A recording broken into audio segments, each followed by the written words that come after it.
ये है Asian digital network और आप देख रहे हैं अंबर टाइम्स। निजीकरण के विरोध में बैंकों में 2 दिनी हड़ताल गुरुवार से शुरू हुई। जिले की 280 बैंक शाखाओं में कार्यरत 1000 से अधिक बैंक के बैंक कर्मी हड़ताल पर रहे। बैंकों में ताले लगे रहे। नकद जमा के साथ चेक क्लियरिंग, चालान सहित अन्य काम प्रभावित हुए और 100 करोड़ रुपए का लेन देन भी प्रभावित हुआ। सरकार बैंक के निजीकरण की तैयारी में है। बैंक कर्मी नाराज है और विरोध में उतर गए। हड़ताल से 2 दिन तक राष्ट्रीयकृत बैंक बंद रहेंगे। 16 और 17 दिसंबर को हड़ताल है। इसके बाद 18 दिसंबर को शनिवार को बैंक खुलेंगी। इसके बाद 19 दिसंबर को रविवार होने से फिर छुट्टी रहेगी। हड़ताल के दौरान एटीएम लेन देन होता रहेगा। बैंक की हड़ताल United forum of bank union के बैनर तले हो रही है। गुरुवार सुबह 11 बजे बैंक कर्मी मित्र निवास रोड स्थित स्टेट बैंक ऑफ इंडिया के मुख्य ब्रांच पर एकत्रित हुए और निजीकरण को लेकर विरोध करते हुए जमकर नारेबाजी की।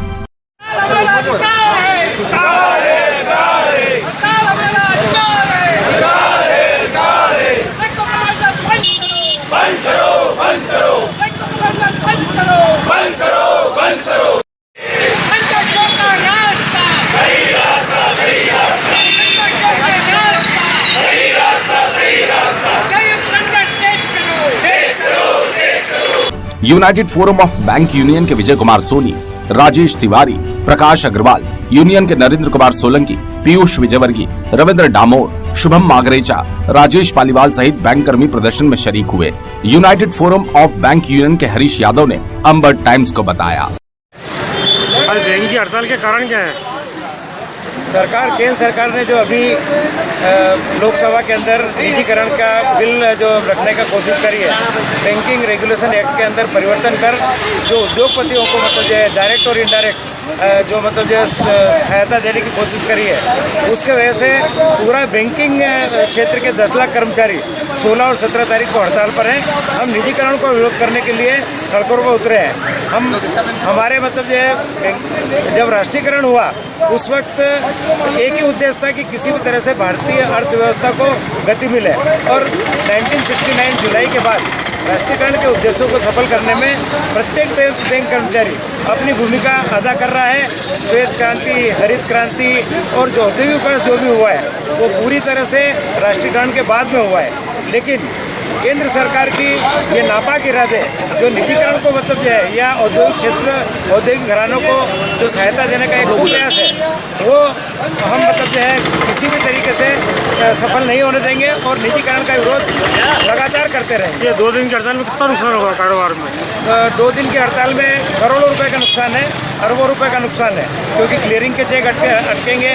हमारे यहाँ मतलब करीब 2000 करोड़ का रतलाम जिले में नुकसान हो रहा है। पूरी तरह से आने वाला समय, ये जो 2 दिन की हड़ताल है ये केवल एक टोकन स्ट्राइक है। अगर इसी तरह से मतलब जो गवर्नमेंट का रवैया रहा तो फरवरी में के मध्य में सभी ट्रेड यूनियन मिलकर इंडेफिनिट स्ट्राइक का भी प्लान बना रहे हैं। जैसा होगा इसको बताएंगे।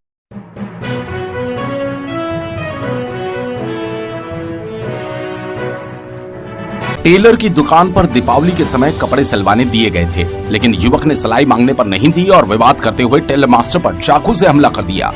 घायल टेलर को उपचार के लिए जिला अस्पताल में भर्ती किया गया। मामला चांदनी चौक का है, जहां कमरुद्दीन जाकिर हुसैन बिरमावल वाला की टेलर की दुकान है। दुकान के पास आरोपी दीपक प्रजापत ठेला लगाता है, जिसने सिलाई मांगने पर चाकू से हमला कर दिया। मामले की सूचना मिलते ही माणक चौक थाना पुलिस ने आरोपी के चाकू के साथ गिरफ्तार कर लिया। थाना प्रभारी दिलीप राजौरिया बाद में जिला अस्पताल पहुंचे और घायल कमरुद्दीन का बयान लिया। घायल कमरुद्दीन जाकिर हुसैन बिरमावल वाला ने मामले की जानकारी देते हुए अंबर टाइम्स को बताया। क्या आपके संग घटना क्या घटी? वो शर्ट टेलर की दुकान है मेरी, मैंने शर्ट बनाया था, उसके दुकान से कपड़ा लेके सिले गए। मुझसे 500 रुपये मांगे, बोले 200 दूंगा, दिवाली बना गया था, 200 रुपये पैसे एडवांस कुछ भी नहीं दे गया था। मैंने मांगे 200 रुपये नहीं, 300 500 ले जा सकते ना शर्ट है। बहुत टाइम हो गया, 3 महीने हो गए उस बात को। शर्ट के नहीं है पैसे, बाद में नहीं, मैं उधार नहीं करता हूँ, पैसे दे ले जाते शर्ट। नहीं माना, फिर चला गया।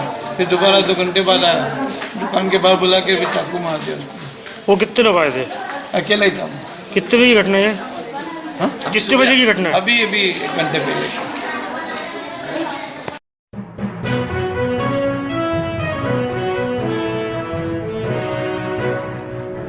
सोशल मीडिया पर व्हाट्सएप ग्रुप में कुछ तत्वों ने तमिलनाडु हादसे में राष्ट्र नायकों की शहादत पर की गई टिप्पणी पर आपत्ति लेते हुए हिंदू संगठन के देशभक्तों ने माणक चौक पुलिस थाने के सामने तिरंगा ध्वज थामे पैदल मार्च किया। संगठन ने सोशल मीडिया में की गई आपत्तिजनक टिप्पणी करने वालों के खिलाफ तुरंत कार्रवाई करने की मांग करते हुए थाना प्रभारी दिलीप राजौरिया को ज्ञापन सौंपा। संगठन सदस्य ने मीडिया को बताया, आपत्तिजनक पोस्ट डालने वाले के खिलाफ आपने प्रदर्शन किया है, राष्ट्रकार की भी मांग की और जल्द गिरफ्तारी की मांग की, क्या है पूरा मामला?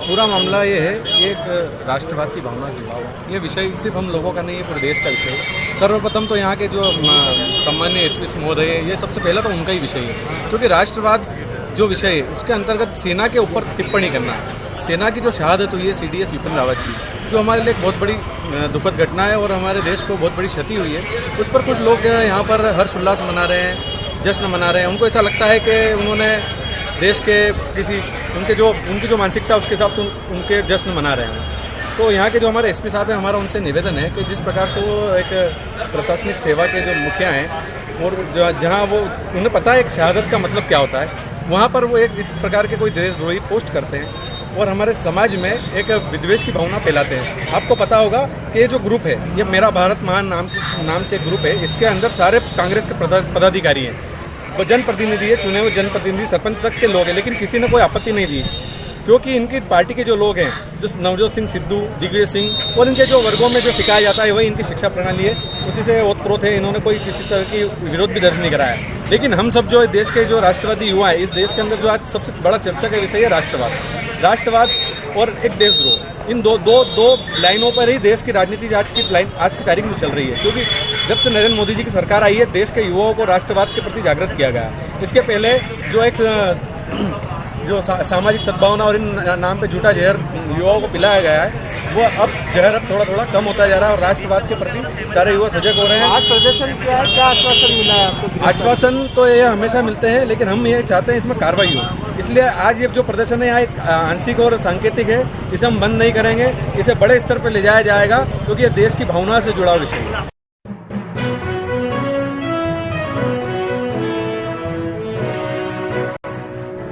नगर निगम ने कलाईगर रोड पर नाले का निर्माण करवाया। ठेकेदार ने ये नाला नियमों के विपरीत निर्माण कर हादसों को न्योता दिया। निर्माणाधीन नाला सड़क से 2 फीट ऊंचा होकर क्षेत्रीय रहवासियों के लिए संकट बना हुआ है। अंबर टाइम्स ने इस जन समस्या को प्रमुखता से उठाते हुए समाचार प्रसारित कर नगर निगम प्रशासन का ध्यान आकर्षित किया था।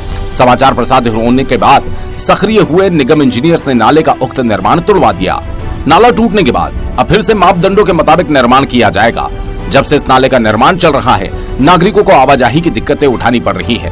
अब नाला फिर से बनाए जाने की शुरुआत हुई, जिससे फिर जनता को दिक्कतें उठानी पड़ेगी।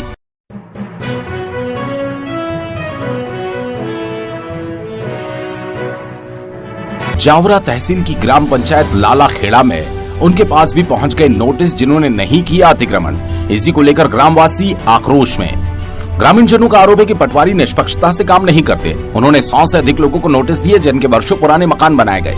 जहां एक तरफ मुख्यमंत्री शिवराज सिंह चौहान कहते हैं, जिन गरीबों के पास आशियाना नहीं उन्हें हम जमीन खरीद कर देंगे, फिर दूसरी तरफ प्रशासन द्वारा उजाड़ दिया जाता है। जिला पंचायत के पूर्व उपाध्यक्ष वीरेंद्र सिंह सोलंकी ने भी तहसीलदार से चर्चा कर गलत कार्रवाई पर आपत्ति जताई। सरपंच प्रतिनिधि का कहना है, कोटवार और पटवारी षड्यंत्र रचकर आपस में ग्राम वासियों में झगड़ा करवा रहे हैं, इसलिए जल्द से जल्द कोटवार और पटवारी पर कार्रवाई कर इन्हें यहां से हटाया जाना चाहिए। इस मामले में तहसीलदार जावरा ने बताया, देखिए, प्रतिवर्ष राजस्व वसूली के लिए कैंप आयोजित किए जाते हैं कि शासकीय भूमि पर जो भी अतिक्रमण करता है उनसे अर्थदंड की वसूली की जाती है। तो उसी तारतम्य में एक शेड्यूल बना करके प्रत्येक गांव का, प्रत्येक हल्के पटवारी का एक शेड्यूल बनाया गया है, जिसके अनुसार उन्हें एक तिथि दी गई है। रिपोर्ट आने के उपरांत उस तिथि के अनुसार वहाँ कैंप लगाया जाता है और उनसे जो भी अर्थदंड होता है किसानों से या अतिक्रमणकर्ताओं से वसूला जाता है।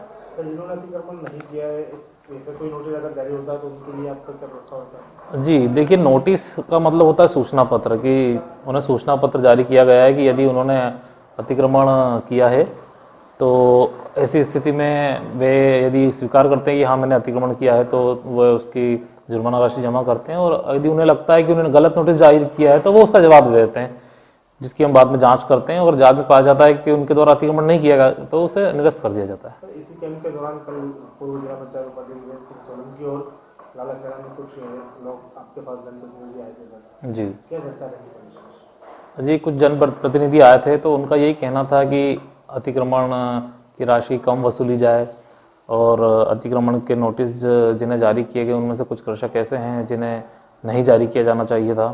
तो उसमें हमने उन्हें ये बताया कि यदि उनको ऐसा लगता है कि उनके द्वारा अतिक्रमण नहीं किया गया है और नोटिस गलत जारी हुआ है तो वे अपना जवाब दे दें, तो हम उसकी विस्तृत जांच करके और उसको निरस्त कर देंगे। सर, पटवारी और कोटवार को लेकर उन लोगों में काफ़ी आक्रोश था, तो वहाँ आए थे जनप्रतिनिधि, उनके लिए आप क्या कार्रवाई करेंगे? देखिए, मेरे पास में पहले भी शिकायत आती रही है कोटवार की, लेकिन जब मैंने जांच करी तो मैंने ये पाया कि कोटवार का काम ठीक है, लेकिन चूंकि वहाँ के कुछ लोग हैं जो कि कोटवार से उनकी व्यक्तिगत रूप से कोई समस्या है या उनका पूर्व में विवाद रहा है, इस कारण वे बार बार कोटवार की शिकायत करते हैं, जो कि अनावश्यक शिकायत है।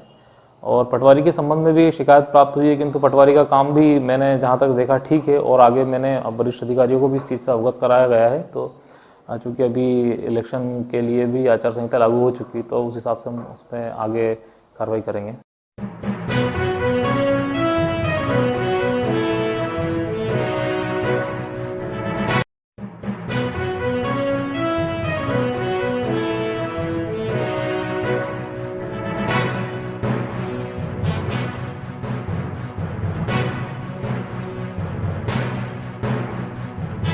ये है एशियन डिजिटल नेटवर्क और आप देख रहे हैं अंबर टाइम्स।